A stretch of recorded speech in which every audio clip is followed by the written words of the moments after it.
I was barefoot, halfway through my morning cereal, when I opened the front door and found a crowd of neighbors gathered outside, pointing at my house and whispering like I'd just committed a federal crime. My stomach dropped. On the fence I had proudly painted sky blue 3 days ago, a large orange sticker now flapped in the breeze.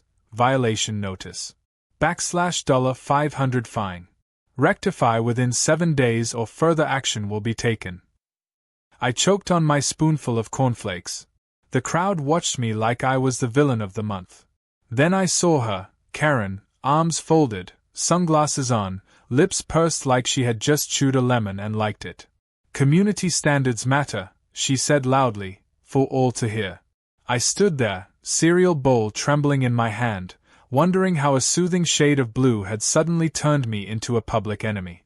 3 weeks earlier, my fence had looked like something straight out of a haunted house tour. Gray, chipped, and leaning slightly to the left, it was practically begging for attention. So, after months of procrastination and neighborly complaints about splinters and potential tetanus threats, I decided to give it some love. A local hardware store was having a sale, and something about the peacefulness of sky blue called out to me. It reminded me of the calm mornings I used to spend at my grandmother's house, watching the sun rise while sipping cocoa on her porch. Nostalgic, soft, inviting. Not exactly the kind of color you'd expect to ignite a neighborhood war. But then again, I didn't live in an ordinary neighborhood. I lived in the tightly governed, highly patrolled, and self-righteously snobbish jurisdiction of Maplewood Creek Estates, an HOA-controlled subdivision where the color of your curtains could be debated in 3 separate meetings and your trash bin placement might make it to the monthly newsletter. Karen, our beloved HOA president, ruled it all like a dictator who sipped vanilla lattes while writing citations for unapproved bird feeders. And now, she had targeted me. When I first painted the fence, people actually smiled. An elderly couple walking their dog even complimented it, saying it gave a nice splash of color to our otherwise beige block neighborhood. Kids paused their scooter races to admire it. For a brief moment, I felt proud. But of course, sunshine is never safe from storm clouds, and in my case, that cloud wore heels, had an aggressive bob cut, and lived 2 houses down. Karen first approached me the next day. She didn't knock or ring the bell. I opened the door to find her standing there with a clipboard like a tax auditor who caught someone claiming emotional damage for a broken toaster. She didn't say hello. She pointed her pen at the fence. "That's not approved." I blinked. "I'm sorry. The color. It's not on the approved exterior palette." I frowned, took the clipboard, and flipped through it. Nowhere did it say blue wasn't allowed. The list was vague at best. Terms like natural tones and community harmony littered the document like decorations on a wedding cake with no flavor. "I thought this was natural," I said. "Sky blue is part of nature." "Not our nature," she snapped. I chuckled. Mistake number 1. Karen narrowed her eyes. "This isn't funny. You're setting a bad example. Next thing you know, someone will paint their garage purple." I wanted to say, "That actually sounds kind of cool," but held back. No need to ignite a full rebellion just yet. The next morning, I got the violation sticker. I attended the upcoming HOA meeting because I naively believed logic and reason might still exist in our community. What I walked into was less a meeting and more a trial, with Karen playing judge, jury, and executioner. The room was packed with familiar faces, some looked concerned, others entertained. Karen called the meeting to order with a dramatic slam of her gavel. Yes, she actually used one, and then immediately turned to me. "We are here to address a clear and willful violation of community code." I cleared my throat. "With all due respect, the rulebook doesn't prohibit sky blue." Karen didn't even blink. "The fence must be painted in harmony with the surroundings." I gestured to the sky outside. "It's literally matching the sky." That drew a couple of snickers, which Karen silenced with one glare. A board member timidly raised a hand. "Isn't the rule about harmony a bit subjective?" Karen's jaw tightened. "That's why I'm here. To interpret subjectivity."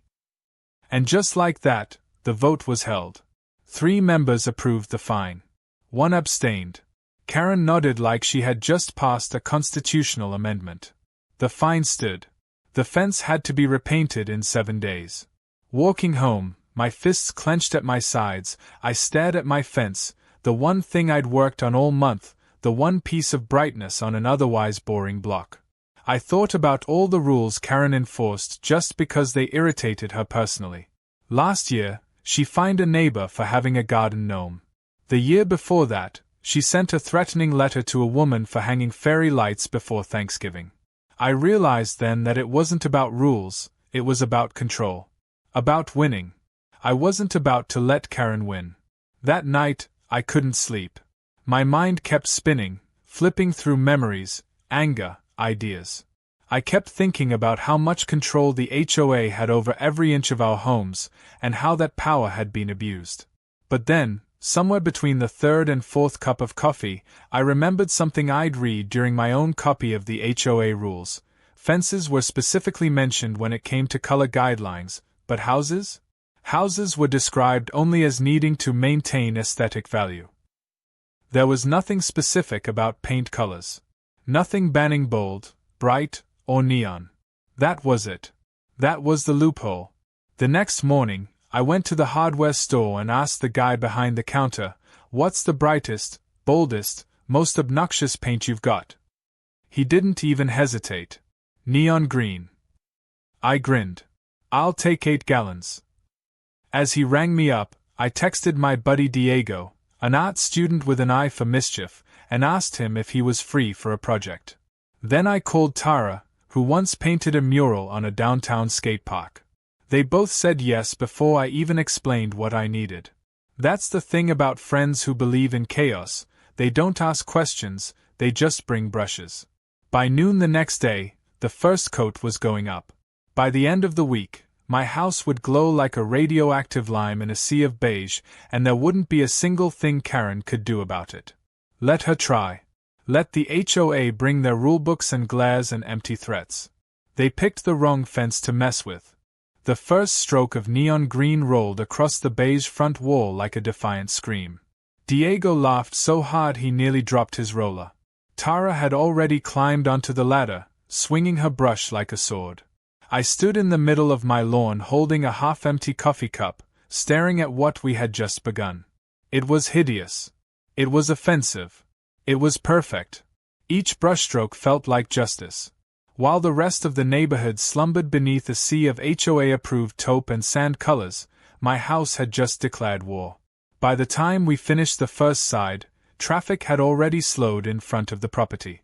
A jogger stopped and blinked twice. A kid on a skateboard fell off mid-roll, distracted by the sudden fluorescent shock. A delivery guy took a photo. I could only imagine what Karen was doing. Probably sharpening her complaint pen like a dagger. The sun was unforgiving, and by noon, we were drenched in sweat and surrounded by pizza boxes and green-splattered rags. The house looked like it had been dipped in highlighter fluid. Even I had to shield my eyes to look directly at it. And that was just the front. We still had 3 more sides to go. The more we painted, the more alive I felt. It wasn't just about color anymore.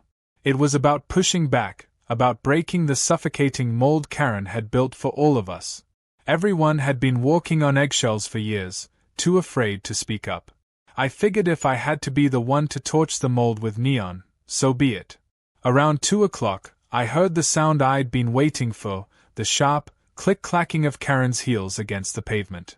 She appeared at the end of my driveway like a storm cloud in human form, dressed in her usual summer HOA armor, a tan visor, clipboard in one hand, phone in the other. She didn't say a word at first. Just stared at the house as if it had personally insulted her family. Her lips twitched. "What is this?" she finally asked. I turned to her, wiping sweat off my brow. "Paint." She blinked. "You think this is funny?" "Not really. It's more of a statement. This is an eyesore. A disaster. You're embarrassing the entire neighborhood." Strange. No one said that when you banned wind chimes. She opened her mouth, then shut it again.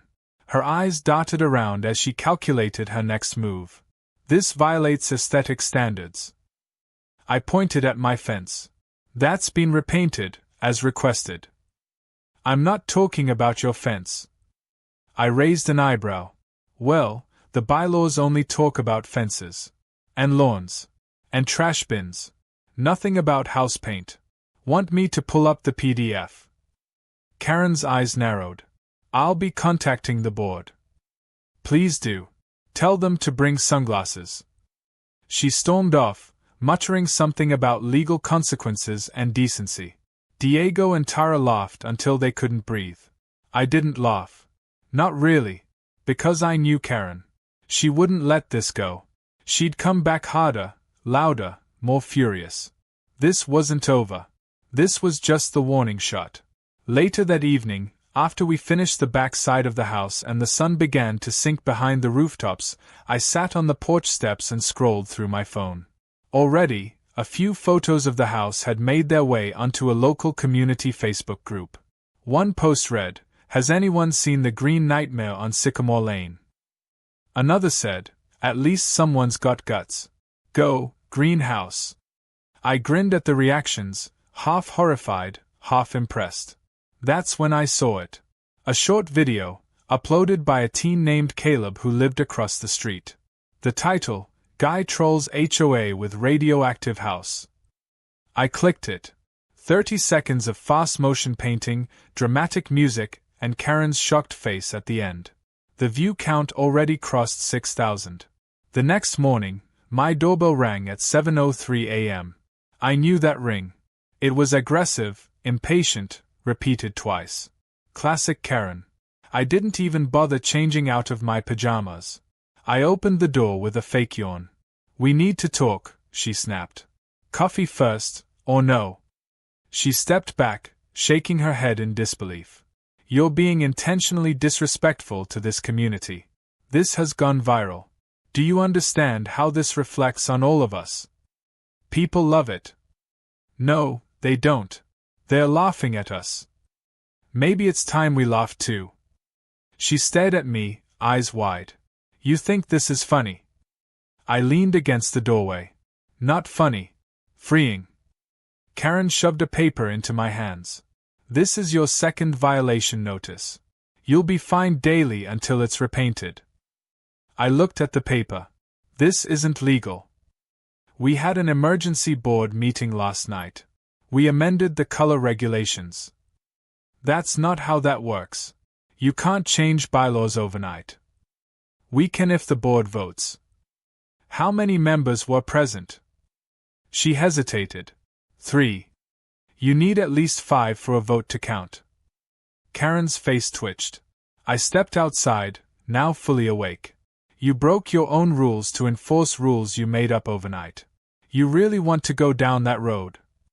She turned on her heel and marched away, her jaw clenched so tightly it looked like she might snap a tooth.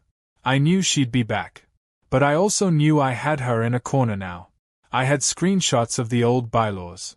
I had proof the vote was illegal. And now, I had the community's attention.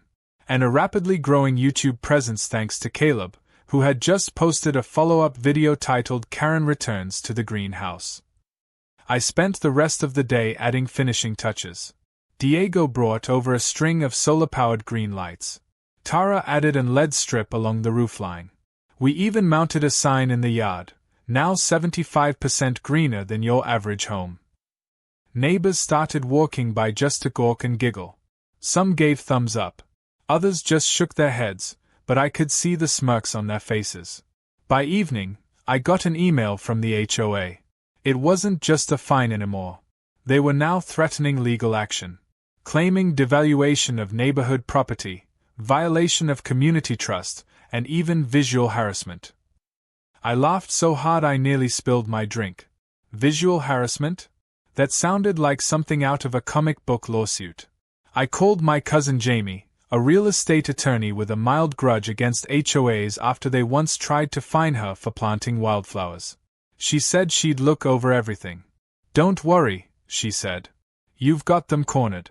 This smells like retaliation, not regulation." By the time night fell, my house glowed like a line beacon. Cars slowed to stare. A food delivery guy asked if he could take a selfie. One neighbor even brought over cupcakes. She said, "I've lived here for 10 years, and I've never seen anyone stand up to Karen. Thank you." That hit me hard. Because this wasn't just about paint anymore. This was about showing people that you didn't have to take every rule at face value. That standing up, even in ridiculous ways, could start something bigger. I didn't want to be the HOA rebel forever. But for now, I was proud of the mess I'd made. And I was just getting started.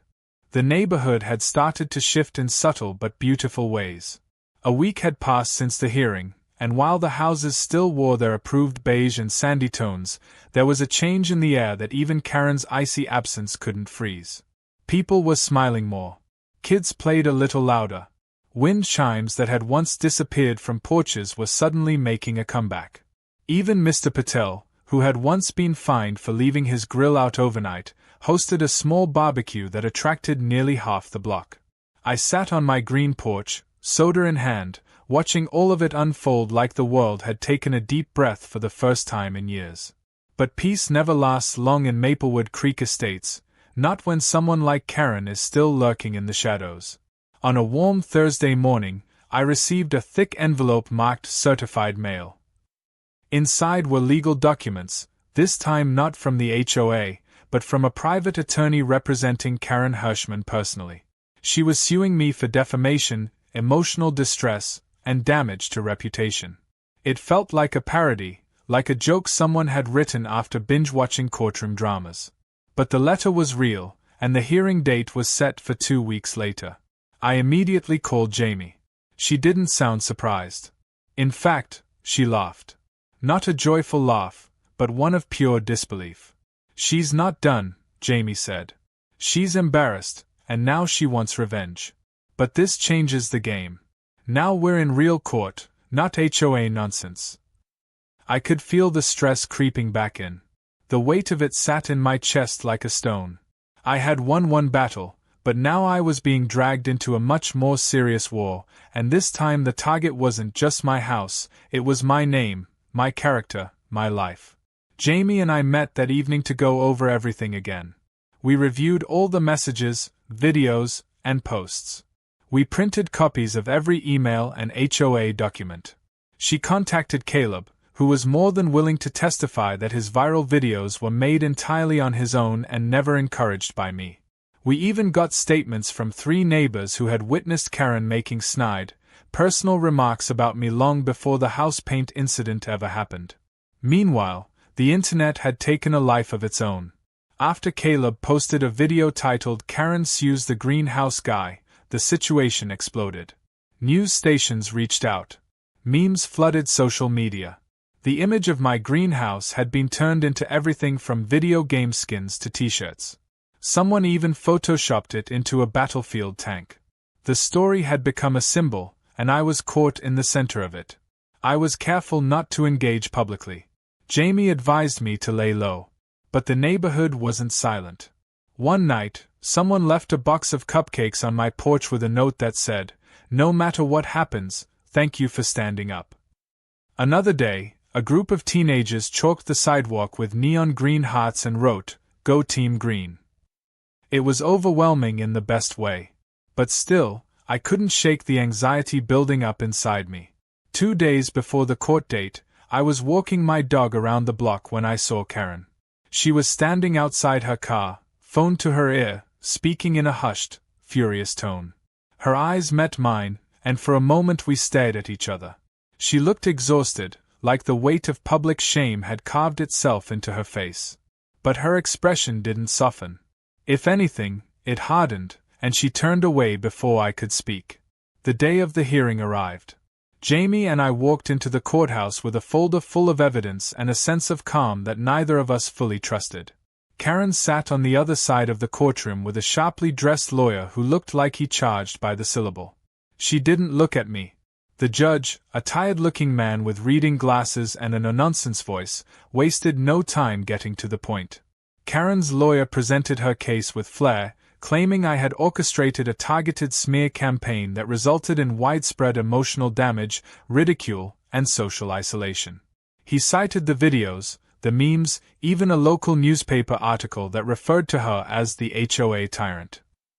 He painted a picture of a woman whose life had been turned upside down by a neighbor's malicious campaign of humiliation. Jamie waited patiently, then stood and calmly presented our side.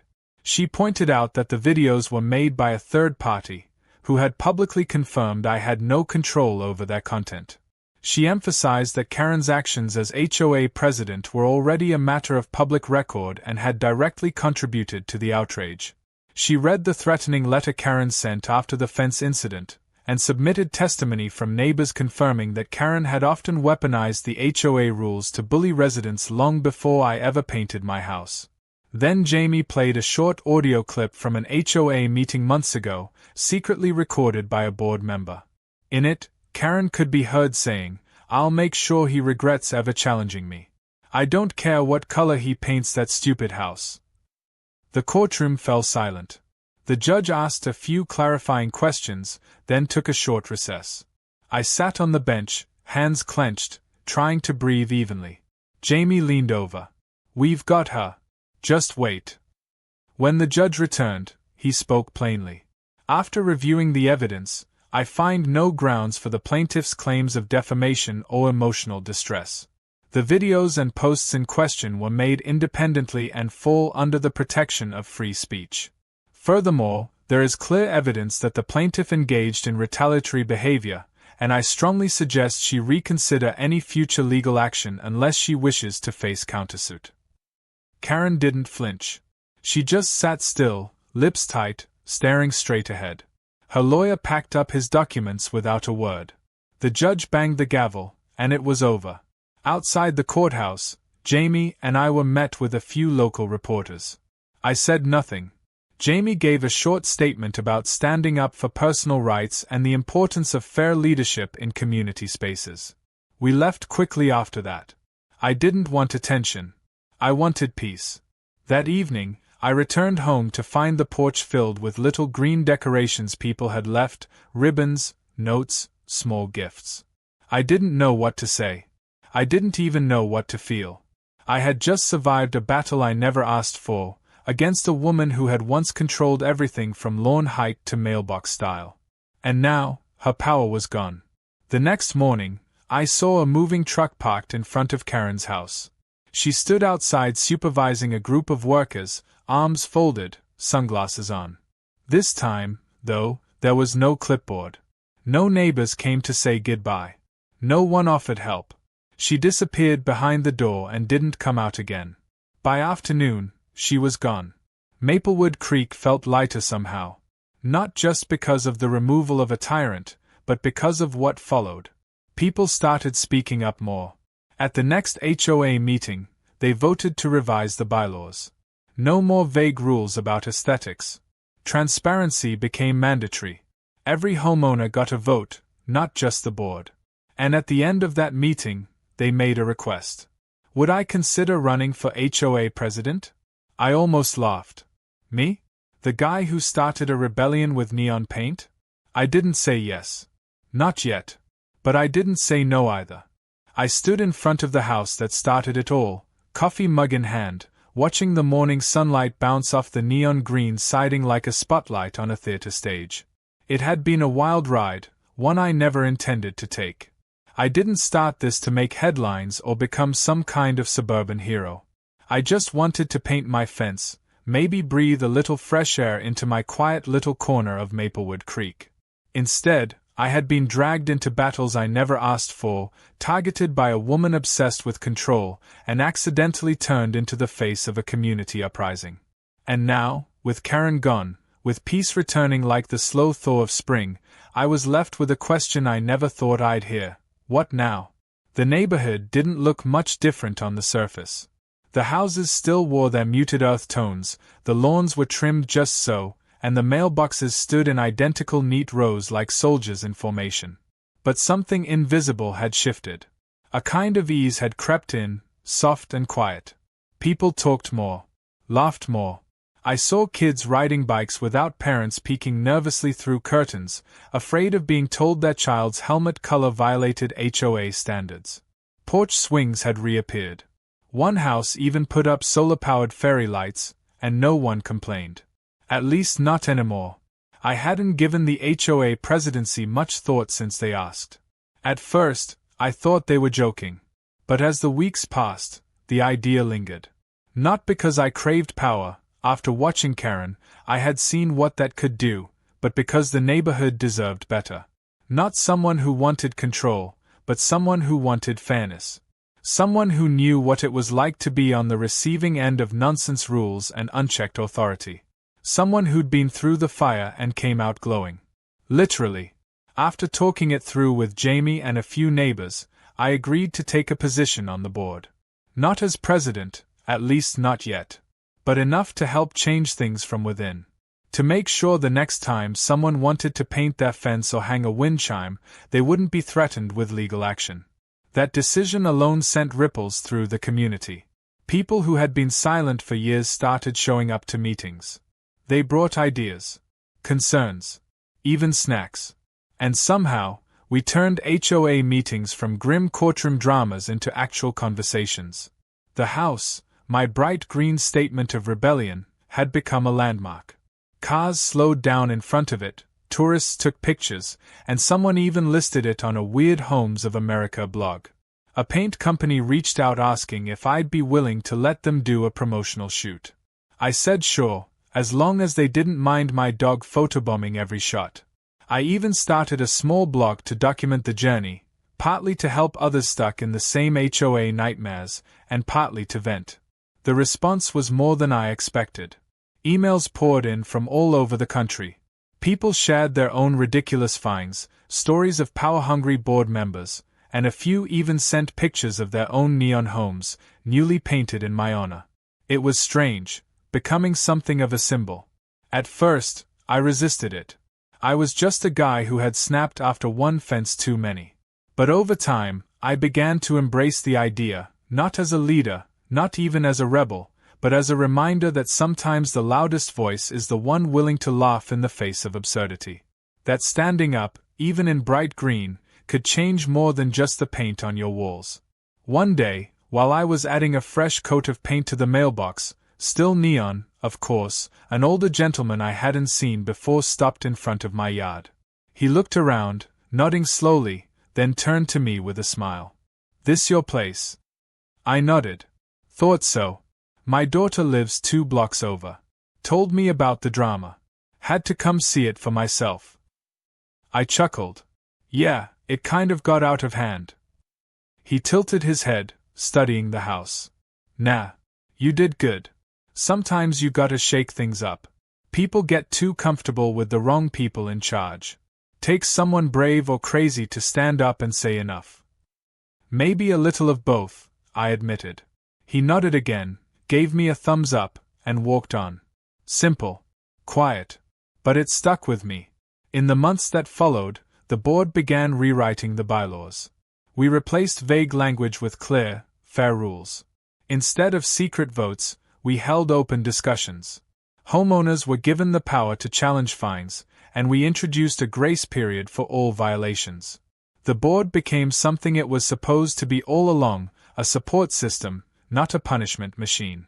And while not everyone agreed with every change, the shift in tone was undeniable. One evening, I got a text from Caleb, the teenager who had made all those viral videos. He was starting college in the fall and wanted to do a short documentary for a class project, something about community, resistance, and how a simple house paint turned into a neighborhood transformation. I agreed immediately. He came over with his camera, sat on my porch, and asked the first question with a grin. "So, when did you know you were going to start a revolution?" I laughed. "Honestly? When someone fined me for using the color blue." The documentary went online a week later. It didn't go as viral as the original videos, but it didn't matter. It was raw, thoughtful, and funny in just the right places. People saw it, shared it, and thanked me again. One viewer even sent me a care package of neon green socks and a paint roller with my name on it. The world is weird like that. As for Karen, no one had seen her since the moving truck. Rumors popped up occasionally, that she'd moved to a different HOA and immediately tried to take control, or that she was now working in some far-off condo board, plotting her return. But most people didn't care anymore. Her grip on Maplewood Creek was gone, and with it, the fear that had once hovered over every porch and flowerbed. Looking back now, it still feels surreal. That something so small, so ordinary, had the power to spark a movement. But maybe that's the point. Change doesn't always come from grand speeches or massive protests. Sometimes it starts with a brushstroke, a laugh, and a refusal to repaint. Tonight, as the sun sets behind the rooftops and my porch lights flicker to life, I sit with my feet up, my dog at my side, and a calm I hadn't felt in years. The house still glows a little too bright. The mailbox still makes people squint. But it's home. And it's mine. And if anyone ever tries to find me again for paint, I've got 10 more gallons in the garage. Just in case.